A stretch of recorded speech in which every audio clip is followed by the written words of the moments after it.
Okay, so I've been seeing a lot of videos kicking about kids being under the breadline. Is a series called Living Under the Breadline. I'm not sure, it's on in about an hour or something. So I thought, as an adult who went through that, it would be good to use this time to talk about my experience. If you think there is just one type of people that come under working class people, and it's just people on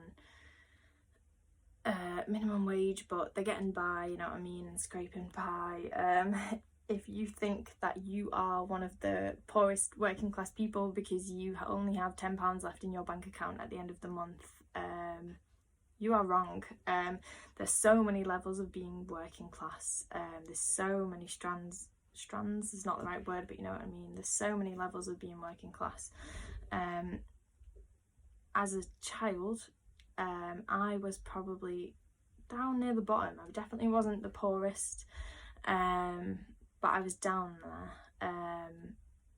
These kids that come under the breadline are obviously very at the bottom of this rank, through no fault of their own. They're born into a life of poverty, and as someone that has been in somewhat that group of people, I am going to try and encourage you to please vote Labour so that other people don't have to experience what I went through.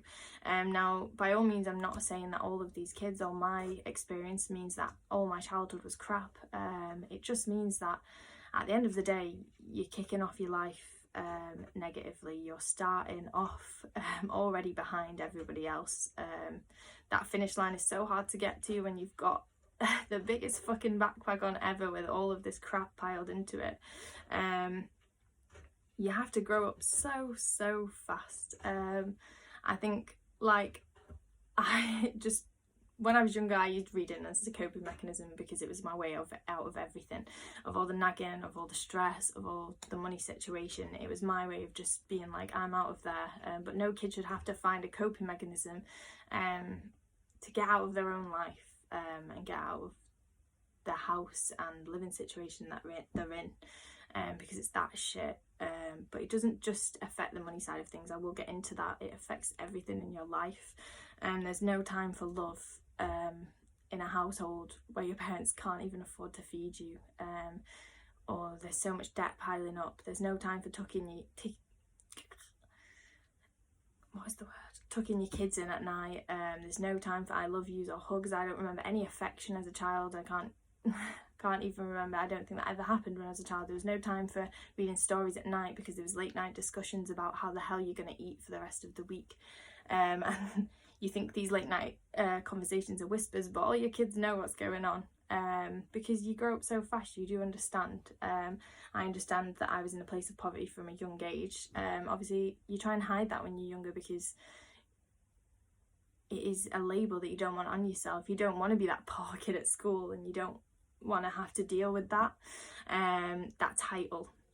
So I think I hid that quite well throughout school, because having labels and designer stuff, I think as someone from poverty, we'll say, even though I wouldn't, there's poverty and then there's being poor, isn't there? Someone that lived below the breadline, I don't know what I was talking about, but yeah, someone that was living below the breadline, obviously I think it's a big deal to have labels and to have designer things, because you're making up for something that you don't have. You're trying to pass off this life that's just not true. And thinking primary school, that was more so, as in everyone's bringing in their fancy packed lunches, which is obviously not a big deal. But I know me and my brother most days would have salad cream sandwiches, which I don't think is a real food, but for us, I just thought that was normal. I didn't think anything of it, because at that point, you know, you're poor, but you don't realise that other people don't have salad cream sandwiches, or that there's other fillings for sandwiches. You don't realise that the little unlogoed Tesco value things that you can get for like 50p for a whole pack are not the normal treat, because they were great to us. We grew up on this poor shit, so like it was normal. Obviously that's another thing that comes into it, health. As a kid, you don't care. Your parents should care, but at the end of the day, they're trying to keep you alive. They're not trying to keep you healthy. I did a lot of sports as a kid, but obviously that doesn't contribute to it. Like, I'm probably a very unhealthy person now because I've grown up on eating rubbish. I'm not saying we always ate rubbish. I'm not saying I didn't ever have any fruit or veg or anything like that, or good meals. My mum was a great cook, and she could make a lot of food out of nothing. But yeah, I imagine 6 out of 7 meals a week were rubbish. I'm just doing a video. You still do it? Yeah. That's sick. So yeah, that was well. Yeah, what was I saying? Yeah, so that's the health side of things. Also, in regards to education, I never had Wi-Fi in my house. I didn't realise this wasn't a normal thing. I didn't have access to the internet, which obviously gave me less of a head start. In some ways it's helped me because it means that I don't really care about celebrities anymore, but also it set me back in a lot of ways. I didn't care about politics till I got old enough because I didn't know anything. I only had my parents who actually still vote Tory because they're too uneducated and too stressed to do anything but pick up the headlines of the Sun. But yeah, obviously homework at school, education, not that it's an issue when you live in a house like that because your parents don't care about it. They don't care if you're doing your homework. They send you off to school, and it's free childcare, isn't it? It's something that takes the stress away because you can go and play with your friends and they presume you're having a good time, and it's all okay for those hours while you're at school. I know for me, high school was a big escape. For me, I loved high school, but I often had to worry about how I was going to get there. And yeah, so bus fare, that was a big deal. That was, I know at the time it was like 80p to get the bus, but sometimes, you know what I mean, we were searching the house. I was taking like 50p worth of 2p's on the bus just so I could get to school for that escape. But yeah, thinking about actually living under the breadline, and some memories that stick out for me. I know in our house, sharing baths was a big deal. I don't mean all of us getting in a bath. Obviously when we were younger that was a thing, but I mean someone getting in, washing, it getting really mucky and horrible and going a bit cold, and then someone else getting in, and then someone else getting in after that. So it's like 3 people to a bath because that is less water. Obviously if you're a third person you're a bit unlucky. But yeah, that was a big thing in my house. A lot of cold showers, sometimes halfway through a shower, sometimes from the beginning, because you know that you can only go so many days without washing. And there's still no hot water because this week it's not happening. And a lot of weeks we didn't have hot water, we didn't have heating. Sometimes I'd get in from school and my mum was working like she used to do like, worked till 10.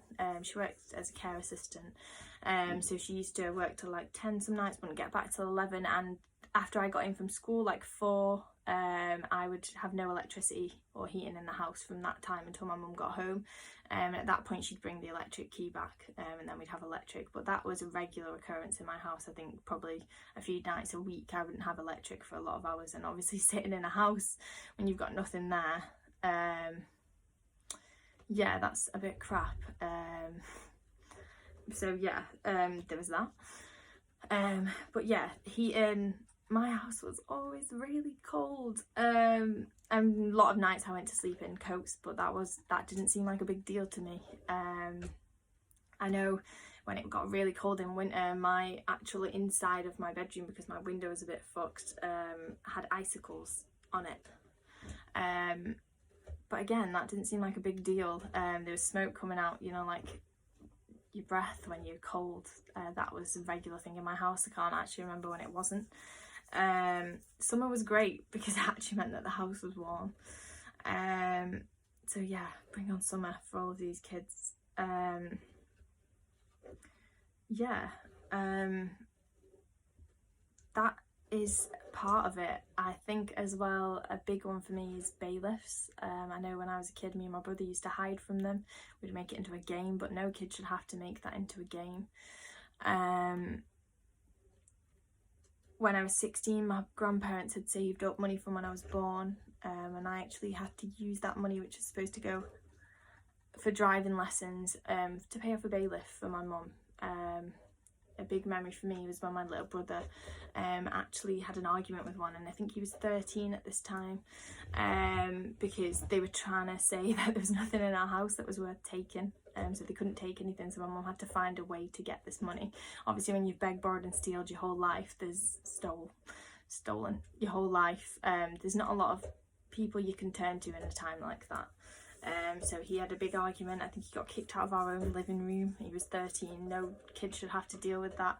I think for me, I grew up very quickly, so I looked after my little brother a lot when I was younger, and it's really sad for me to think about all of the situations he got put in, and looking back at those memories, obviously from an outside perspective, I can see the toll it had on him and the effects it's now had on him as an adult, in regards to money, but not just that, other effects in his life, anger, stress, just the way he generally deals with things. I can see that from an outside perspective, and it makes me very sad. And obviously it has affected me, like mental health wise, money. I'm crap with money. I don't have a clue how to handle money.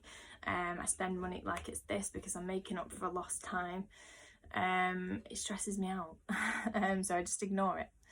But yeah, I think in these situations, a lot of the time you are quick to try and blame the parents for these things. Me and Will actually worked it out yesterday, and my mum worked full time. The lowest amount of hours she'd work was 35 hours a week. We worked this out, so when I went to uni in first year, I filled in all of the student finance documents for her, and she earned like 11,000 or something, and Will was like, me and Will were talking last night, I'm like, how's that possible, because that's well below minimum wage, that's not right. We worked it out, the minimum wage at the time was like £6.70, so she was literally earning below minimum wage. She'd been working at this care home that she worked at, I think, for 16 years, and she was still getting 11,000 and something pounds for working full-time in a care home. The amount of time she'd tell me that she'd sit with people while they actually died because there was no one else there. She wouldn't get paid for this. She gave out medication. She works as a care assistant in an elderly people's home. So yeah, don't be so quick to judge, because also situations can change very quickly. When my dad still lived with us, obviously there was two parents coming in with a wage. I think my dad earned more than my mum, and obviously we were still very working class, we were still poor. That was obviously when I was in primary school, we were still on the salad cream sandwiches. But when I was 15 and my brother was 13, my dad left unexpectedly, and that completely tore our lives apart, because not only did he leave debt with us, it also meant that my mum was having to pick up everything that he was paying for. And how can you do that when you're earning 11,000 and something pounds? At this point, as a teenager, I was having to apply for loans for my mum. So I was applying for payday loans for a daily, just so she could get out of this situation. Obviously that is an endless cycle that at the time, as a 15-year-old, I couldn't rationalise with my mum about that. Looking back now, I think, fuck, that's really bad. But as a 15-year-old, I shouldn't have had to do that. I shouldn't have had to sit there and apply for her. She's not very good with computers. But yeah, that's how she got by. Loan after loan, endless cycle, debt after debt, because she'd been left in this situation that no one expected to happen. Obviously, we had lived in a council house. It was a 4-bedroom council house, there were 7 of us living there when I was younger. Lived there my whole life pretty much, from when I was young. And obviously in that situation, people are very quick to comment saying, oh, well, why are they living in a 4-bedroom house? You tell me how my mum on £11,000 with all of that debt, and also debt then on the rent and council tax was expected to save up for a deposit and also then move out. How was she expected to have a good credit score that would let her move out? Because you need a credit score or a guarantor. You can't get a guarantor when no one's willing to be your guarantor, because you're in that situation. You can't save a deposit, there's no way out of it. So please retract those opinions, because it just doesn't happen. Through no fault of her own was she in that situation, and as an adult I can see that, but as a kid you're very quick to judge your parents, act out, and blame them for all of the crap that's in your life. Well, as an adult now, I can see why she got in that situation. And in the future, I'll do everything I can, if I do have kids, to obviously make sure they don't. But it's so easy to get in that situation, and it's horrific. and as an adult it really affects me. And yeah, it makes me really sad to know there's a lot of kids going through very similar things, and even worse than this. No kid should have to know all about bailiffs and loans. I know how to apply for them all right now. You just shouldn't. No one should be in that situation. My strongest memories shouldn't be those stressful situations of what the fuck do we do because there's a bailiff knocking on our door. So yeah, please vote Labour. That's it.